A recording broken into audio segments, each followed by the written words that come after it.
Садақа жүректі тазартатын ғибадат. Аса қамқор, ерекше мейірімді Алланың атымен бастаймын.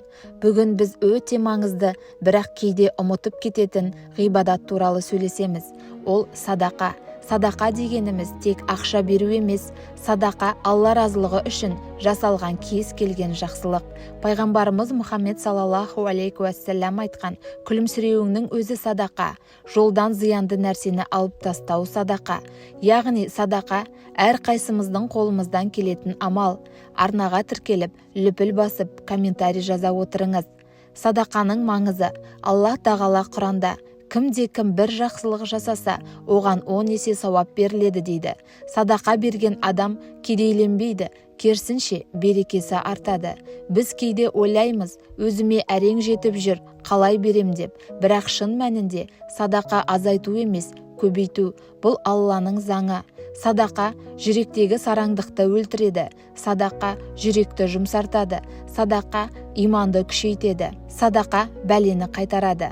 Пайғамбарымыз саллаллаху алейхи уассалам садақа бәлені қайтарады деген.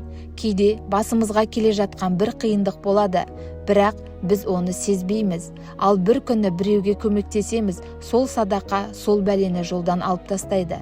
Біз білмейміз, мүмкін бір берген теңгеміз аурудан қорғайды, мүмкін бір берген асымыз апаттан сақтайды, мүмкін бір жылы сөзіміз тағдырды өзгертеді. Садақа қабыл болуы үшін 3 шарт. Ниет тек Алла разылығы үшін болу, халал жолмен табылған дүние болу, міндетсімей, ренжітпей беру. Кейде садақа беріп тұрып, сөзбен жаралап аламыз. Бұл сауапты жояды. Астыртын садақаның қадірі. Ең жақсы садақа жасырын берілген садақа.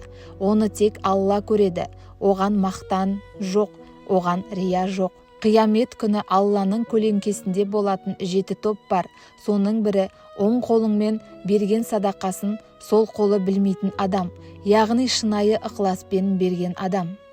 Садақа тек ақша емес, садақа түрлері.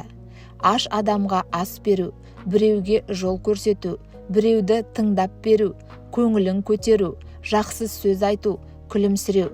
Бір ауыз жақсы сөз де садақа.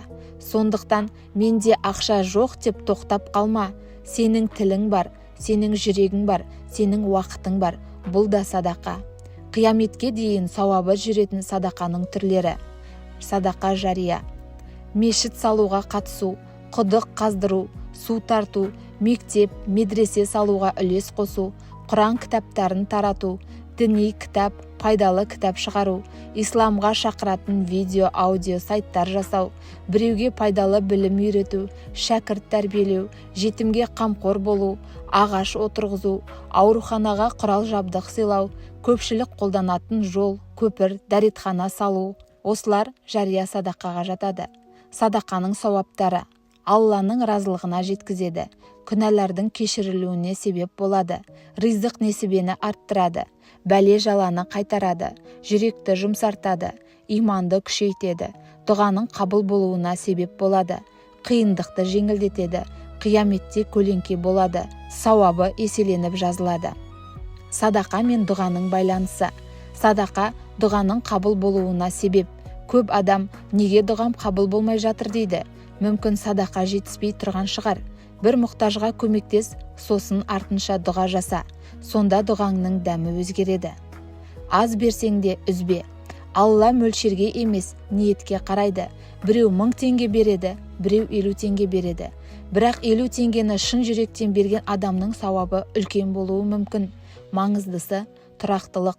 Күн сайын болмаса да аптасына 1 рет, айына 1 рет садақа әдетке айналсын. Мысалы, 1000 теңгені 1 рет бергенше 100 теңгеден бөліп 10 күн бер. Сонда күнде Алланы еске алып садақа бересің. Күнде Алланы есіне алған адамды Алла есіне алмауы мүмкін емес. Садақа мен балалар. Балаларымызға садақа мәдениетін үйретуіміз керек. Кішкентайынан мынаны мұқтаж адамға берейік деп үйретсек, олардың жүрегі мейірімді болып өседі. Мейірімді жүрек, бақытты жүрек. Садақа беріп жүріп, өзіңді кемсітпе. Садақа бергенде мен бердім деп емес, Алла маған бергізді деп ойла. Себебі бергізу Алланың таңдауы. Садақа беру мәртебе. Қазіргі уақытта қарбалас заманда садақа беруді де ұмытып кетіп жатамыз. Ең абзалы таңертең көзіңді аша сала жасаған садақаң. Ұмытып кетемін десең, будильникке садақа беру деп жазып қой. Күнде өміріңе әдетке айналдыруға тырыс. Алла саған өмір бергенде, амандық бергенде, Алла разылығы үшін күніне 100 теңгеден беру қолыңнан келеді. Пайғамбарымыз саллаллаху алейхи уассалам айтқан, адам қайтыс болған соң амал дәптері жабылады, бірақ 3 нәрсенің сауабы тоқтамайды. Садақа жария, пайдалы білім, артынан дұға қылатын салихалы ұрпақ. Маңыздысы, садақа жария үлкен ақшаға ғана байланысты емес, бір пайдалы видео жүктеуде садақа жария. Бір адамға үйреткен дұғаңда садақа жария. Қорытынды, садақа ақша емес, садақа жүрек амалы, садақа сенім амалы, садақа үміт амалы. Бүгін бір жақсылық жаса, кішкентай болса да жаса. Себебі сен біреудің өмірін жеңілдетсең, Алла сенің өміріңді жеңілдетеді. Алла баршамызды садақа беруші құлдарынан етсін. Әмин. Бүгінгі тақырып пайдалы болса, арнаға тіркеліп, лайк басып, комментарий жазып, жақын адамыңызға бөлісіңіз. Ол да біліп жүрсін, сауапқа кенелсін.